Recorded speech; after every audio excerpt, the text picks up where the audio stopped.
Hi, this is Judy Peterson from Peterson Travel Pros. Today we have Jan Hansen and Robert McDowell with us. We are on Travel Talk. Hi Jan, thank you for coming, and Robert, so glad to have you here today. It's good to be here. We'll be talking about Australia and New Zealand. I know both of you have been to Australia. Jan's also been to New Zealand, but your trips were different. Jan, tell me about how many days you were on your trip and where you went and what you liked about it. It was a 12-day trip for touring. However, I figured out we spent about 24 and a half hours traveling to get there, leaving from Minneapolis, and then a connection in Los Angeles that was over a 12-hour flight. So the flights were long, but once we got there, it was well worth it. Our first stop was in Cairns, Australia. Well, first we flew to Auckland, and then we went from there to Cairns. But I think Robert pronounces it different than I do. Cairns. We were told Cairns. He says it's Cairns, who knows? But it's the same place. We had a wonderful time there. We toured the islands, or the city, and we took a glass-bottom boat ride to the Great Barrier Reef. And that was pretty interesting because we could see the sea life beneath our boat. Yeah, I was on that same trip with Jan, so I was on that glass-bottom boat, and it was really fun. And have you been to the Great Barrier Reef, Robert? Yes, we went to the Great Barrier Reef, my wife and I. And my wife, who is not in love with water, actually impressed me greatly by putting on a diving suit, one of the old-fashioned kind with the big helmets that screw on. And then she went down some steps with some other people and underneath the water, and there she was, and I have a photograph of her with a giant wrasse, which is a fish that is about as big as a Volkswagen beetle bug. And I did snorkeling while she was doing that. Okay. And then we both took the submarine ride underneath, and it was incredible. I think the thing that impressed us most was the giant, I forget what they're called, the giant shell, the clam shell. The big clam. They talked about that when we were there as well. And you could actually go, you probably could have two people lie down inside one. So that was pretty spectacular. Right. And yeah, the Barrier Reef was fabulous. We actually had to wait 3 days because there was a typhoon. Uh-huh. And when we got to Cairns, we couldn't go out. So the choice was, do I go to visit my family in Melbourne, or do I stay here and get to go to the Barrier Reef? And I thought, I didn't come all the way to Australia to miss the Barrier Reef. Right, right. That's one of the So highlights we of stayed it. for 3 days and went to the Barrier Reef, and I'm glad we did.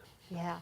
Well, have you been to other places where you've seen tropical fish and been snorkeling, like Mexico or Yes.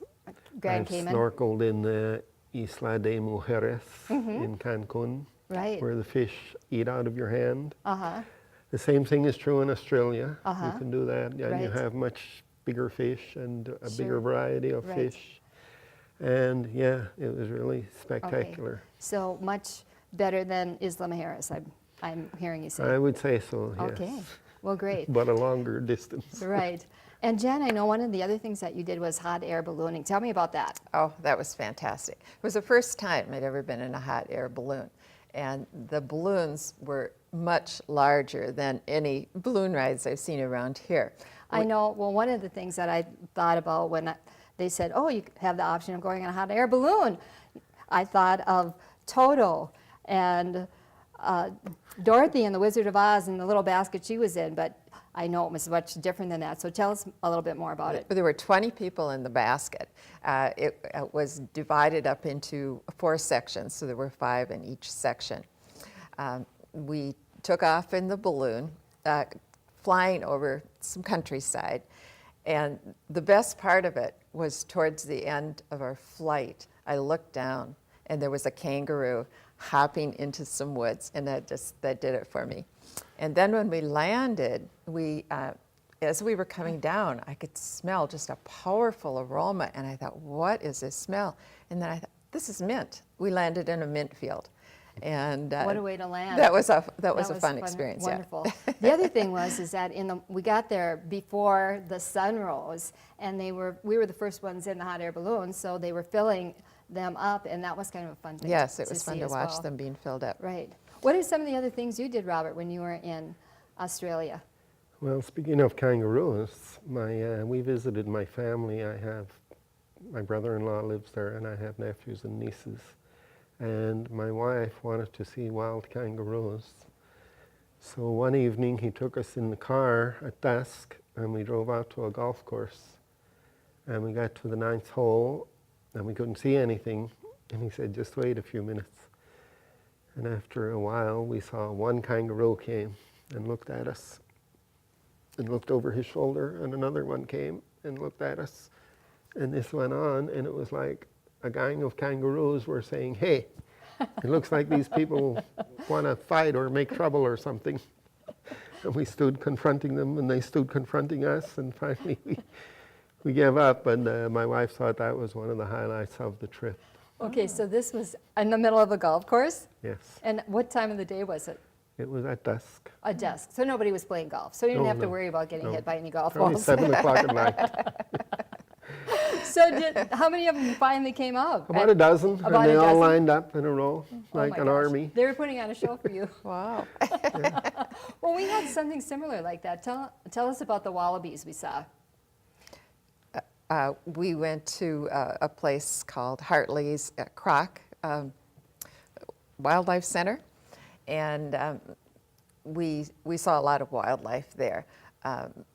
There was a crocodile lagoon. We took a boat ride in, and it was fun because they would get the crocs to come out and feed them. And at one point, he opened the mouth so we could see the teeth, to see how many teeth they had. So that was fun.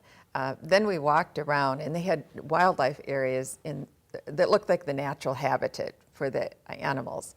And it was really fun because we could walk up to the kangaroo and the wallaby. And I had Judy take a photo of me where I'm touching one of them, and that was an exciting experience. And then the most fun was actually getting to hold a koala. I'd always wanted to do it, so it was kind of...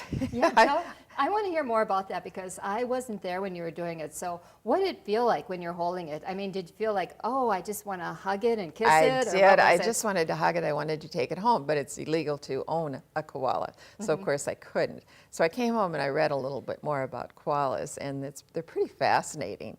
I always called it a koala bear, and they're not in the bear family. They're marsupials, just like the kangaroos, because they have pouches for their young.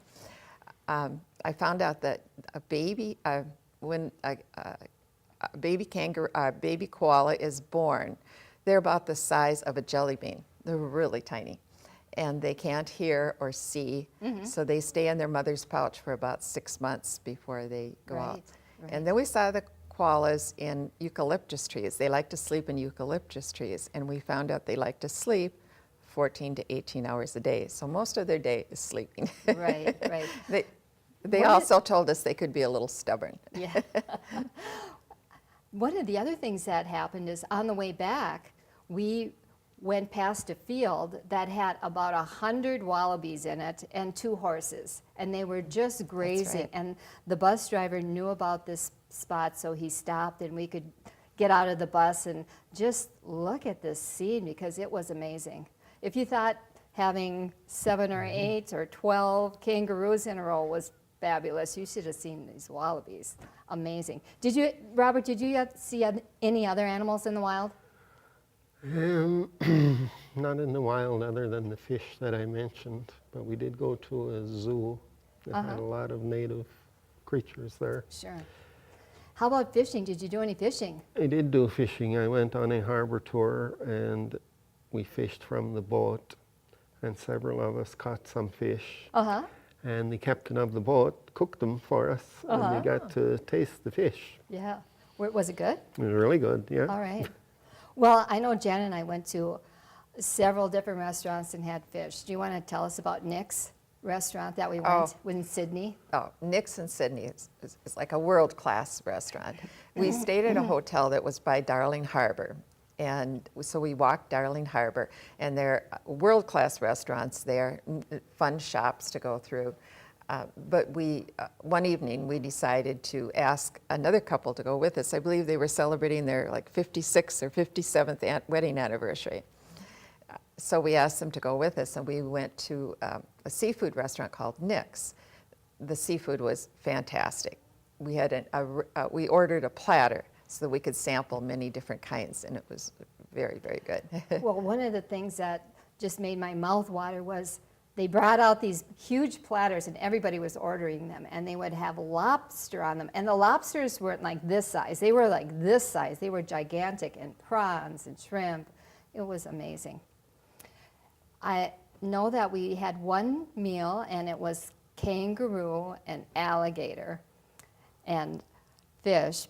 Did you eat any? I did not. How about Robert? Did you eat any? Yes, when we were at the Coanda village in the rainforest, for lunch we stopped at a small cafe, and on their menu was kangaroo pie. And I thought, I should try kangaroo pie, and my wife said, maybe. So I said, I'm going to try it. It's probably like shepherd's pie or something. So I did, and it was just a small pie about this big, and it was really good. And yes, it tasted like chicken. Well, I tried some too. I was a little more brave than Jan was, but I just thought it had a flavor of its own, nothing that I could really compare it to, but I'll say maybe the closest would be chicken. But we've got so many other things that I want to talk about. Robert, you went to Melbourne, is that right? Can you tell us what you saw in Melbourne or what you did? Melbourne is really probably, it's not the oldest city, obviously that's Sydney, but Melbourne was kind of the capital of Australia for a while, as far as the British were concerned. Yeah. And it has a lot of really old buildings and old museums and art galleries. Sure. It's the home of one of their national pastimes, which is cricket. Oh, okay. Their main cricket ground is there.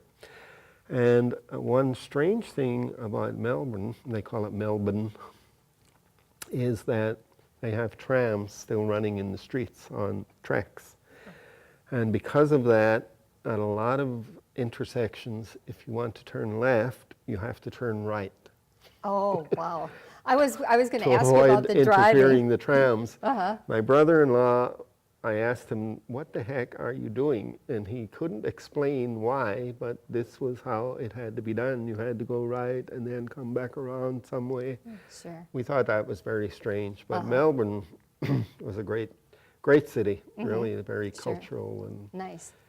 a lot of interesting things. Sydney, of course, right now is the capital, and it has that wonderful opera house. We did a tour of it, and then later on we took a bus ride, and we went past it, and we were on a cruise, and we went past it, so we saw it several different times. But one of the things that I really loved about it, we went at night. And tell them what we saw at night when we went to the opera house. We saw a fantastic light show. It was on, the way the opera house is built, it's like different panels, and on one of the panels they had just this fantastic lights show. So it was a great experience. Right, and then we were right on the harbor, and we stopped for a little snack because they have a restaurant there, and they had a band, and you could see all the lights reflecting off the water. It was just fabulous. But then the following night, we went to the Garden Opera, and we saw La Boheme, and we weren't in the opera house, but it was fabulous. The sound and the acoustics outside were great, and at the end of the first half, they had fireworks going up, and the opera house was in the background, so it was a fantastic experience. That was one of the things I really cherished seeing. Right, it was wonderful.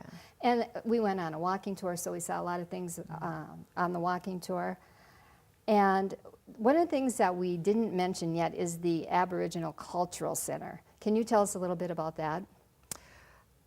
we saw a performance by actors who acted like the Aborigines, and they showed us how to play a didgeridoo. And that is, it's made out of usually the eucalyptus tree. And in the old days, termites would they'd look for one that was hollowed out by a small trunk that was hollowed out by termites. And of course, they'd use beeswax and they'd fix it up so it would become an instrument. Sure. So that's the way they used to do it. I love the sound of that thing. It's really long, and they said, do you want to try doing it? But it just looked like it would be really hard to play, but it really made a nice sound. It did, yes. Yeah, and I know they had the boomerangs, and they let us try throwing the boomerangs and the spears, which was a lot of fun. Did you do anything like that, Robert? Yes, but first I have to correct you on something before you receive threats on your life from Australians. Sydney is not the capital. Okay. Canberra is the capital. Oh, okay. And the reason they chose Canberra is because the rivalry between Melbourne and Sydney was so great that they built a brand new city right in the middle between the two.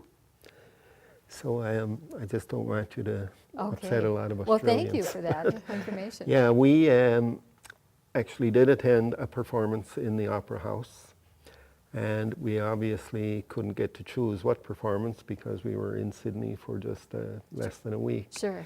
It turned out to be a teeny bopper concert. Everybody in the audience was 22 at oldest, and it was two sisters. I don't remember their names, but they're pretty well known according to my wife. And the crowd kept looking at us. What are you doing there? I finally said, okay, if anyone asks who we are their grandparents. And it was actually, I would have preferred to see the Phantom of the Opera or something, but the acoustics were great, and the lighting was great, and it wasn't too bad, the performance. yes. And yeah, so we got to actually attend. We thought we have to attend something actually in the Opera House. Right. We did not get to take a tour of the Opera House though, but we wandered around and wandered around the outside, and Sure. it's quite a spectacular building, It is. especially at night when Yes. it's lit up and the Beautiful. harbor's there. And I well found worth it. the visit. I found it interesting that the Opera House was started in the 1950s and didn't get completed until 1973, Right. when Queen Elizabeth opened Right. it, officially Yeah. opened it. Right. And it And it cost took- over $102 million, Right. and that was mostly paid for with the state lottery. Wow. What a great idea! Hey, why not? Well, I'm going to move on to New Zealand now. And we took a 5-hour plane ride from Sydney to Christchurch. And we only went to 2 places in New Zealand, which was Christchurch and Queenstown. But we drove between the two, and it was a fabulous drive. So can you just tell us a little bit about each of the highlights? Sure. I toured the Antarctic Center there, and that was very interesting because they have a lot of scientists and people who are trekking on the Antarctic. They study about it there, and over 75% of the scientists who go to the Antarctica, they go out of the airport there. It's one of the 5 major hubs for going to the Antarctica. So Right. that was fascinating. Right. The downtown area was a little devastated because of a 2011 earthquake, so there was a lot of rebuilding happening there. We went through a museum that was just amazing. It was started in the 1800s, and it has room after room after room of everything imaginable. So you learn a lot of the history of Australia by going through it, so that was fun. And then next to the museum was a beautiful park. And in that park, we saw many different kinds of flowers and trees. One of them was called the monkey puzzle tree. And they said that's the only tree that monkeys can't climb because the branches go up. Right. I know that they had a fabulous modern museum there, and they're coming back from the earthquake, but it's taking a long, long time. But I know they had the church there made out of cardboard. This is one of the highlights of the trip. When you go past it, you can't tell it's made out of cardboard. And when you go inside, you definitely can't tell. But they had a cute little area where you could do the shopping. And one of the things that we did was we visited a host family. And they were so welcoming to us. And they told us all about the earthquake and how they had to redo their house. And they serve us a traditional meal, which included leg of lamb and mint and potatoes and the vegetables. And then for dessert, we had a traditional New Zealand dessert. And I'll let you talk about the dessert. It's called pavlova. It's a meringue type dessert. I thought it was delicious. But we tried it at different places, and each place it tasted a little different. Some places were a little sweeter, and some were less sweet. But it's a very good dessert. Actually, I bought a cookbook so I could have the recipe. It was a lot of whipped cream and fruit in it, so that really made it tasty. But then we went to Queenstown, was totally different than Christchurch because it was very contemporary, and there were a lot of young people there and vibrant and a lot of energy. And you would go into the city, and it reminded me of Vail because it had quaint little shops. And then you would go to the water, and there are a lot of people out there either windsurfing or paddle boarding or just having a lot of fun on the water. And some of the things that we did, we went to where they started the first commercial bungee jumping. None of us tried it, but it sure looked like it was a lot of fun. And we went wine tasting, and we did this four-wheeling trip, and that was amazing. Tell us a little bit about that. They split us up into small groups, of course, to get in the jeeps that we were going to take around the mountain roads and the streams. So the first thing that happened when I got into the jeep, I looked at our driver, and I thought, she looks so young, which made me a little nervous. So I said to her, how long have you been doing this? And she laughed, and she said, do I look that young? She said, I grew up on a farm in New Zealand, and I've been driving since I was 8 years old. So I felt a little more comfortable. But then as we're driving on these very narrow mountain roads, you can see a picture of it right here. She is turning and looking at people and talking, but she managed. She got us on a nice drive. So we had fun driving around the mountains. We'd stop once in a while so we could take photos. We saw some of the areas where Lord of the Rings were filmed. And we went through mountain streams. That was fun, too. Yeah, we drove through those mountain streams, and you wouldn't believe it, but the water was like halfway up the doors. And you would think that it'd be seeping in, but these Jeeps are just made so well that they can get through anything. It was fabulous. And then when we stopped on the edge of the bank and we did a little panning for gold, it was kind of fun. And we went past all the bungee jumping again, so that was fun. So that was a great time. Another thing we saw were the jet boat rides on one of our stops, and that a lot of people did that too, and that looked like fun. Mm-hmm. So the last night that we were there, we went to the Skyline Cafe, and it was a cable car, and it went almost straight up this mountain, but when you got to the top, the vistas were fabulous. So a wonderful way to end our trip. Robert, did you bring any souvenirs back? We brought back some opals from Kowanda, the village. Mm-hmm. And we also brought back some red coral from there. Red coral is very rare to find. Mm-hmm. And it was very reasonably priced, and they had, people were fabulous dealing with us. They didn't put pressure on us or anything. Yeah. And so, yeah, we have that as memento of our trip. Because I have family there, they have brought me stuff from Australia before, so I didn't, that was some things we didn't have. Right. We have a boomerang and this and that. You already have a boomerang. Right. And Jan, I know we went shopping. We saw a lot of the merino wool, because that's supposed to be the special wool from New Zealand. Did you buy anything? I bought some little souvenirs, not too much of anything. It would have been fun to find a merino sweater. They say the wool is more breathable, and they also told us that people who are allergic to wool usually aren't allergic to merino wool. and every store had merino sweaters. Right. Wonderful. Well, one of the other highlights from that trip was going to the Milford Sound. And that was one of my highlights, getting in that boat and then going through the fjords and seeing all the waterfalls. I asked the captain how many waterfalls there were. He said 10,000. He said once it starts raining, they just start coming down. So that was a wonderful area to be in. And I will never forget that. Would you recommend it for adults or families or both?